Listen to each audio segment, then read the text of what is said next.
जय हरी रामकृष्ण हरी. सर्वांचं स्वागत आहे आकाशित मास्टर्समध्ये. पुन्हा एकदा परत आजचा दिवस नव्याने सुरू झालेला आहे.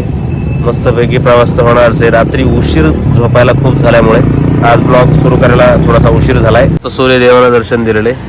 आज काय आभाळ वगैरे दिसत नाहीये, म्हणजे आजचा दिवस चांगला जाणार म्हणायचं. तर 10 मिनिटापूर्वी जे ऊन दाखवलं होतं, आता हे बघा पाऊस हळूहळू सुरू झालाय ना. आभाळ वारी कधी काय होऊन काय सांगता येत नाही. सकाळच्या नाश्त्याने दिंडीला सुरुवात. गेन पुन्हा ऊन पडलेलं आहे. चांगलं ढगाळ वातावरण झालं तर मगाशी पुन्हा परत ऊन पडलं.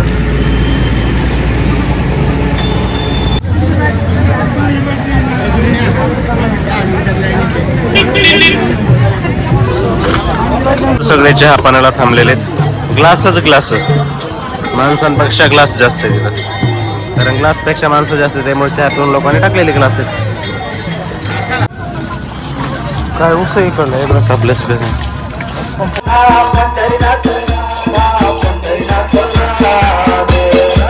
आता आभाळ खेवसाळे, पण पाऊस काही नाही. येईन का पाऊस आज? एवढं 100% कॉन्फिडन्स. पंजाब बॅगची शिष्य. थोडा वेळ दिंडीचे लोक विसावा घ्या म्हणत होते, आणि आता बघा हे सगळे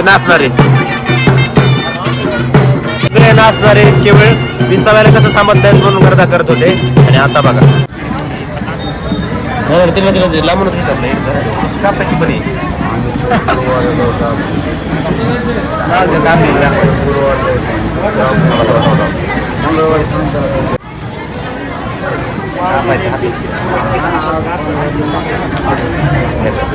हा आला श्री तुकोबारायांचा रथ.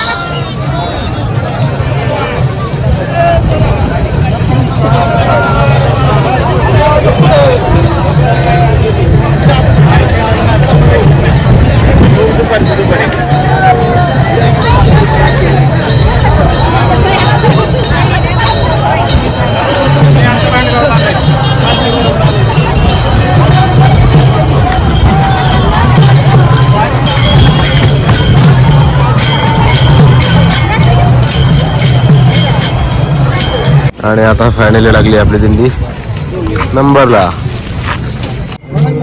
जय ठोबार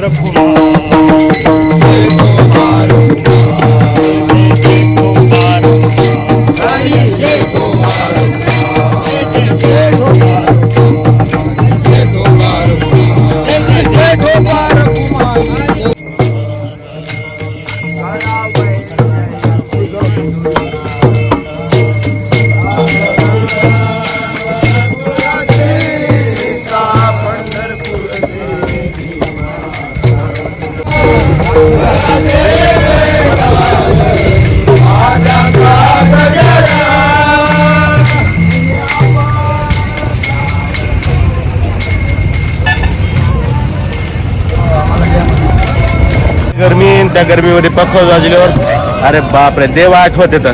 अरे एकतर ते पायाला दुख झाले, ते हळूहळू नीट व्हायला कीच कोणतरी त्याला लाथ आणते. हे बघा नीट व्हायला की त्याला कोणतरी लाथ आणणार.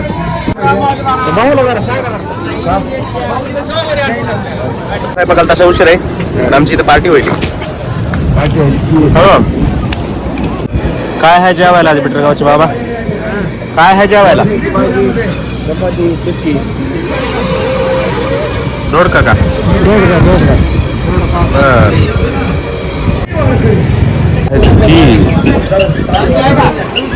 असं आहे आपला आजचा जेवणाचा मेनू. आकाश फोटो कर. महाराज जगद्गुरु Tukaram Maharaj रामदाता Maharaj. A few moments later.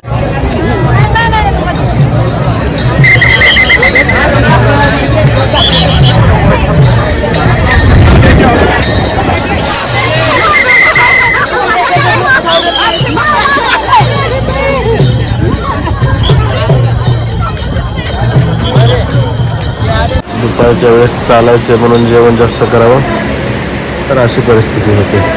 थोडंच होण्या झोपावं वाटतं कारण चालून आलेलं असतं. तर तेवढा तोटा आहे फुल जेवणाचा. जास्त जेव्हा चालायचंय म्हणून तर झोप आवरतच नाही. कारण चाललेलं असते खूप, आणि कमी जेव्हा तर चालायला लागल्यानंतर भूक लागते.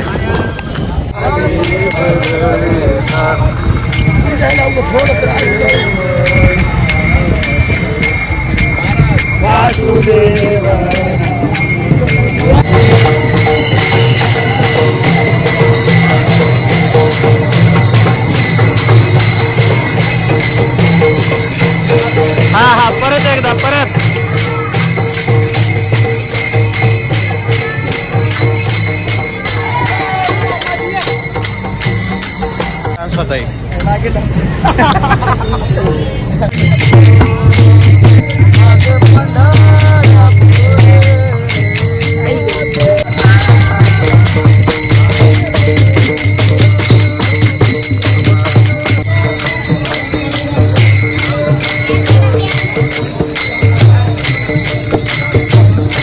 चला ना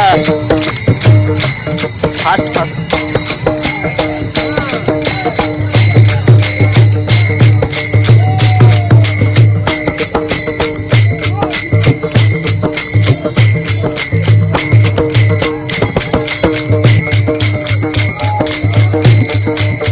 कुमार महाराज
कालपासून जी तुम्ही न्यूज ऐकतात ना की असं झालं तसं झालं, काही नाही झालं असं की उरुळी कांचन मध्ये दरवर्षी पालखी मध्ये गावामध्ये जाऊन बाहेर येत असते, पण यावर्षी गर्दी इतकी आहे की आता दिंडीचा नियम असा आहे की पालखीचा नियम असा आहे की तळावरती गेल्यावरती कीर्तन होतं मग नंतर आरती होते. तर उरुळी कांचन मध्ये खूप उशीर झालता, आम्हाला सुद्धा पोहोचायला रात्री 9:30 ऑलमोस्ट वाजले होते. तिथून पुढे जेवण वगैरे 11च जवळजवळ वाजले होते. फक्त लोक जास्त झालेत आणि वेळेवर पोहोचणं होत आहे म्हणून जे ते पालखीच्या लोकांनी पालखीमध्ये नेले नाही. पण तेच गावकऱ्यांना थोडंसं वाईट वाटल्यामुळे थोडंसं तिथं बोलाबोली वगैरे ह्या सगळ्या गोष्टी झाल्या. जवळजवळ ते म्हणतात की 20,000 लोक दर्शनासाठी आले होते, 3,000 लोकांचा स्वयंपाक केला होता. ते वाटोळ झाल्यामुळे त्यांची नाराज झाली. पण पालखीला तसे अधिकार आहेत की काही कारणास्तव जर पुढे उशीर होत असेल तर पालखी ते सरळ नेऊ शकतात, आणि केवळ त्याच रिझनमुळे जे ती पालखी पुढे गेलेली होती. आणि मग न्यूजवाले काय बडाचाले बैलाला मारलं कुठं काय केलं काय बऱ्याचशा गोष्टी त्यांनी बडाचडा सांगितल्यात. पण आम्ही पालखी सोबतच आहोत. न्यूजवाल्यांनी एवढे काय न्यूजवाल्यांचं ऐकायची गरज नाहीये. त्या लोकांनी सुद्धा त्या लोकांचं मन दुखवलं गेलं हे सुद्धा गोष्ट खरीच आहे. पण समाज वाढलाय, पुढे उशीर होत होता ही सुद्धा गोष्ट तेवढीच खरी आहे. वाजता एवढा वाढलेला आहे की तुम्ही याच्यावर अंदाज घ्या, रात्री 2 वाजेपर्यंत सुद्धा नेटवर्क जे आहे ते फ्री होत नाहीत. व्हिडिओ सुद्धा 3 वाजता अपलोड करावा लागतो उठून. त्याच्यामुळे या अशा काही गोष्टी, त्यामुळे फार काही लक्ष द्यायची गरज नाही याच्यावर. ओरिजिनल जुने वारकरी हे म्हणायचं फेटा, आणि ही फेटा घालणारी शेवटची पिढी.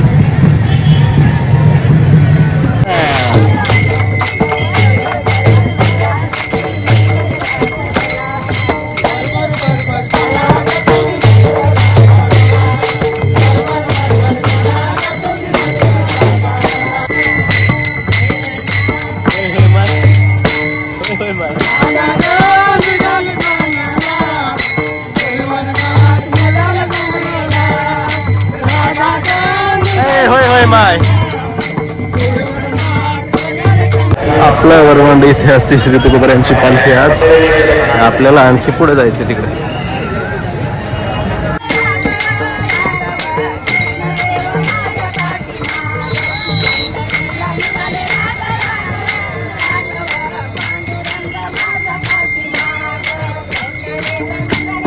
मस्त दिवसभर चालता चालता अंधार पडत आलेला आहे आणि ऑलमोस्ट 7 वाजलेले आहेत. आणखी 3 किलोमीटर असेल आपलं, तेवढं कंटिन्यू करूया आणि ब्लॉग एंड करूया. चला.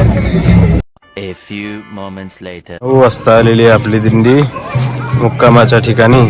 आता मस्तपैकी थोडंसं भजन होईल आणि नंतर जेवण होतील आणि आपला ब्लॉग आज आपण इथेच संपूया. भेटूया उद्याच्या ब्लॉग मध्ये. तोपर्यंत जय हरी.